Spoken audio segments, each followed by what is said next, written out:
Oke, baik. Kita ke materi terakhir untuk kalkulus, yaitu terkait dengan integral. Nah, integral di sini jika diamati, penjelasannya dimulai dari grafik seperti ini.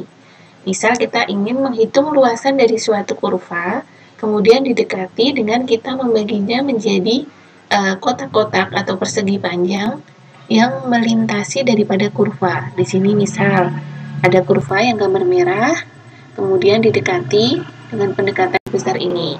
Kemudian nanti lebih kecil, kemudian nanti lebih kecil, dan yang paling akurat adalah yang paling kecil. Nah, ini adalah konsep integral. Ya, untuk menghitung luasan dari suatu wilayah di bawah kurva, yaitu kita pendekatannya menggunakan persegi panjang. Di sini luasan persegi panjang, karena kan lebih mudah ya. Persegi panjang adalah luasnya panjang kali lebar. Jadi tinggal X dikali dengan Y. Didekati seperti ini. Nah, kondisi yang paling presisi, di sini kita gunakan limitan daripada penjumlahan limit pada tiap-tiap area. Jadi nanti kotak pertama ditambah kotak kedua dan seterusnya. Itu menyatakan daripada jumlah luasan di bawah kurva. Nah, nanti dikenalkan konsep daripada integral.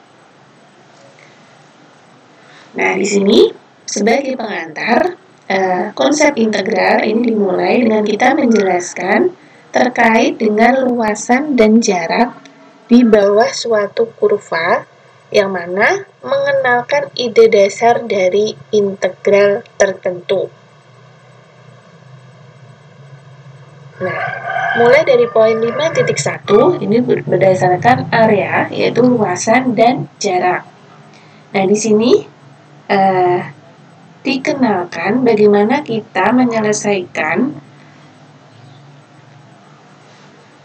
ketika kita punya kurva, ingin mengetahui luasan di bawah kurva, sementara bentuk kurvanya tidak beraturan seperti ini. Nah, kemudian muncul ide kita membagi-baginya menjadi luasan-luasan kecil, yang di sini nanti dikenalkan dengan konsep integral. Oke, kita pelan-pelan, yaitu masalah luasan. Luas, kita punya grafik, hubungan X dan Y seperti ini, ada kurva atau fungsi Y sama dengan Fx, seperti pada gambar merah di sini, ya kan? Kemudian wilayah S di sini membentang di bawah kurva, dibatasi oleh kurva Y sama dengan Fx, dengan X-nya ini dari A hingga B, gitu ya. X sama dengan A di sini, X sama dengan B di sini, kurvanya di sini, kemudian sumbunya ini. Nah, yang diminta adalah luasan sebesar S di sini. Bagaimana kita menyelesaikan persoalan untuk mendapatkan luasan daripada S di bawah kurva yang bentuknya bisa dibilang tidak teratur seperti ini. Nah, di sini kalau kita punya bentuk keteraturan yang namanya persegi panjang, luasannya tinggal panjang kali lebar, ya kan? Ataupun segitiga, di sini juga setengah kali alas kali tinggi. Atau kalau di sini kita punya poligon terdiri dari beberapa segitiga, kita tinggal menjumlahkan luas segitiga A1 ditambah luas segitiga A2, A3, A4. Ini kalau bentuknya teratur. Nah, bagaimana bentuk yang tidak teratur? Pendekatannya seperti apa? Nah, dimisalkan di contoh 1. Di situ kita punya persamaan grafik Y sama dengan X kuadrat seperti ini dari 0 sampai 1. Sini. Nah, di sini kalau di sini X1, maka Y-nya juga 1. Maka di sini titiknya tepat 1,1. Kemudian S di sini adalah luasan. Nah, selanjutnya, pendekatan yang A membaginya menjadi S1, S2, S3, S4 seperti ini. Nah, di sini karena bentuknya kurva parabola seperti ini, pendekatannya dicoba sebelumnya ini adalah hingga pada titik Y. Misalnya ini kan dibagi 0 sampai 1.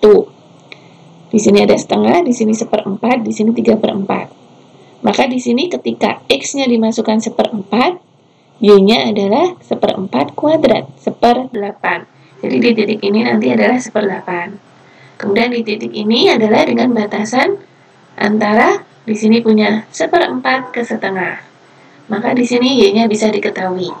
Di sini juga Y-nya bisa diketahui berdasarkan nilai X.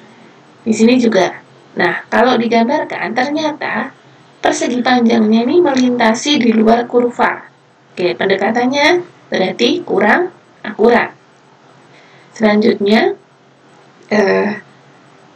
pendekatan berikutnya, jika interval yang diamati adalah batas bawahnya. Kalau tadi kan di sini adalah batas atas. 1/4-nya sebagai acuan nilai ini. Diperoleh ternyata di sini melebihi dari kurva. Nah, kalau dengan batas bawah, ternyata dia kurang dari kurva. Kurang dari kurvanya. Di sini masih ada yang kosong. Di sini juga masih ada kosong. Perbandingannya ya, ini menggunakan titik awal, left end point. Ini menggunakan titik akhirnya. Ini adalah melebihi, kalau di sini adalah kurang, ya kan? Nah, penggabungan dari itu tadi menghasilkan suatu ketetapan di mana kita limit N mendekati tak hingga dari sesuatu. Jadi misal seperti ini. Oke. Ini jika dibagi menjadi 10 bagian. Luas-luasannya ini ya, kotak-kotaknya. Kemudian di sini menjadi 30, menjadi 50. Di sini menjadi oke, gini. Nah, area A adalah limit daripada penjumlahan yang mengikuti polanya. Jadi kita punya A sama dengan limit N menuju tak hingga untuk Rn, itu sama dengan limit N menuju tak hingga untuk Ln. Jadi berdasarkan konsep yang tadi, masih konsep yang awal, kalau kita membaginya menjadi 10 bagian, R-nya 10 di sini adalah 0,385. Kalau kita membaginya menjadi 30 bagian, di sini adalah 0,3502. Nah, kalau di sini N-nya 50 menjadi 0,3434. Kalian amati di sini, rentangnya tidak jauh berbeda. Semakin besar N menuju tak hingga, semakin kecil, artinya dia semakin presisi, semakin mendekati hasil yang diminta. Maka mengapa bagian-bagiannya ini N menuju tak hingga, artinya kotak-kotak yang semakin kecil, ini kan hanya 10 bagian, 30 bagian, 50 bagian nih. Semakin kecil kotak-kotak ini, pembagi-pembaginya ini akan semakin akurat kita mendapatkan luasan di bawah kurva.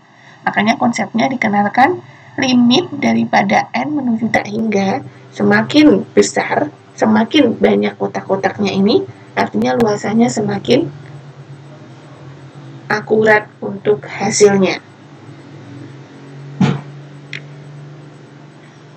Jadi itu pendekatan antara limit, turunan, integral di sini selalu berkaitan. Kalau integral, limit dari penjumlahan. Limit penjumlahan dari suatu area untuk mengetahui area dari kurva.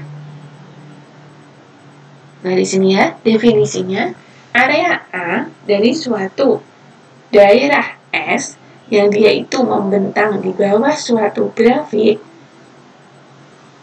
Grafiknya itu adalah F, disimbolkan adalah limit daripada penjumlahan area-area yang kita gunakan pendekatannya tadi menggunakan persegi panjang. Jadi kan limit N mendekati tak hingga dari Rn. Limit N mendekati tak hingga dari Fx1 kali delta x1 plus Fx2 kali delta x2 dan seterusnya. Sampai dia pendekatannya seberapa banyak. Karena di sini pendekatannya adalah persegi panjang, maka tinggal X dikali Y, gitu kan? Delta X kali Fx1. Itu definisinya. Untuk area pendekatannya menggunakan limit, ya kan? Kemudian penjumlahan ini Yang namanya penjumlahan, kalau di kalkulus, operasinya, notasinya dapat menggunakan sigma. Sigma I mendekati sigma I dari 1 hingga N dari F, X, I, delta X. Yaitu penjumlahan ya, ini F, X, I kali delta X. I-nya diganti dari 1, jalan, 2, 3, dan seterusnya sampai N. Notasinya adalah sigma.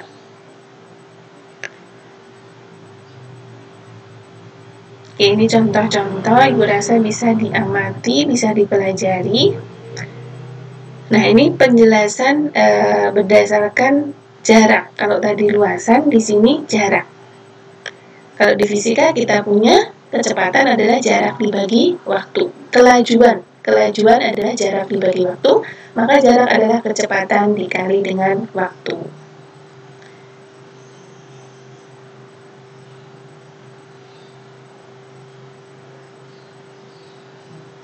Oke, itu basic atau pengantar daripada integral, belum masuk ya. Nah, sekarang kita ke definisi integral tentu. Integral tertentu. Kita punya tadi limit daripada N menuju tak hingga sigma I dari 1 hingga N untuk F, X, I dikali delta X. Nah, di sini definisinya adalah karena sudah digunakan sigma, ya kan? Di sini operasinya penambahan, ya kan? Di sini akan bertambah ketika kita menghitung luasan atau area.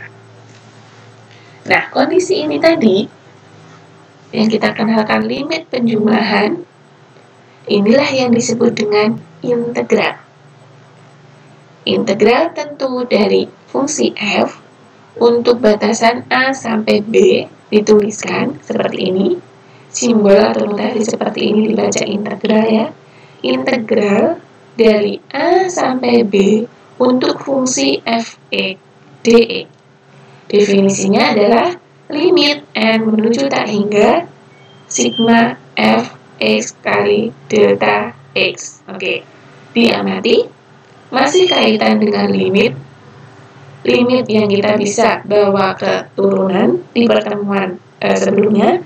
Sekarang limit penjumlahan ternyata definisinya adalah itu integral. Integral dengan batasan dari A ke B dari suatu fx dx. Itu sama saja dengan limit dari N menuju tak hingga sigma fxi kali delta x. Nah, jika di sini diperoleh ada hasilnya, maka fungsi itu adalah disebut integrable, gitu ya, dapat diintegral. Nah, selanjutnya kalau tidak ada hasilnya, kita katakan f adalah dia tidak bisa diintegral terhadap a, b.